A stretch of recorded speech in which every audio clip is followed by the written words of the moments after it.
You're the farmer here? You could say so, but I'm really just a tenant. All the land here is owned by one big farmer.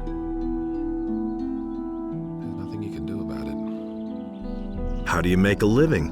Mostly hunting and the wood we cut. Of course, we also raise sheep and work the land. O&R saddles me with all these laborers, and I have to keep them busy somehow. Only a few of them are good hunters, you see. That's really not my problem. Has anything strange happened around here lately? Many strange things are happening these days, but none as strange as the mysterious disappearance of Pardos. He's one of my field workers, and certainly not the kind who would drop everything overnight and slink off just like that, you see.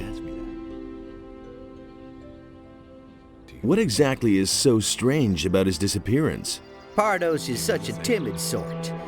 The furthest he's ever been from the farm is to the end of my fields. He would run away at the mere sight of a meat bug.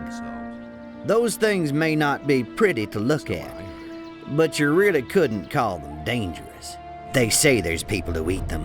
Gross. You get used to it. Maybe he was simply fed up. Working in the fields was his life. I cannot imagine him having gone to work for another farmer. With me, he could do whatever he wanted. Any clues at all? I think those bandits must have dragged him off. They've been roaming around this area for days now. I once saw them drag a citizen of the town off to their camp. It looked like they were gonna make him a slave. There's nothing you can do about it. Where is this bandit camp? At the far end of my fields, some steps lead down to a small hollow. That's where they have made themselves at home. I'd like to go look for Pardos there, but there's no way I'm going up against those guys. And you had better give them a wide berth, too. They're not known for their sense of humor. Should have known better. You're employing day laborers? Onar sends away the workers he can't use on his farm. Then he sends them to me.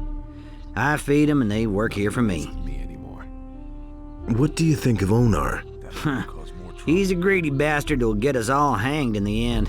One of these days, the paladins will come out of the city and make us small farmers bleed for what he's doing here. But I haven't got a choice.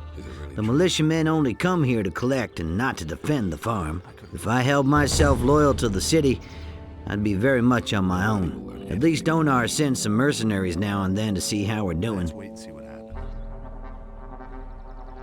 What have you got against the royal troops? It's obvious. There hasn't been any improvement now that the paladins are in the city. Just the opposite. Now these cursed militiamen come onto our land even more often and steal everything they can. And the paladins don't do a darn thing about it. The only paladins that I've ever seen are the two guards at the pass. They wouldn't budge an inch, even if the militia slaughtered us all. What I heard. The pass? Yeah, the pass to the old valley of mines by the waterfalls at the other end of the high pastures. Ask Malik about it. He was there a couple times last week.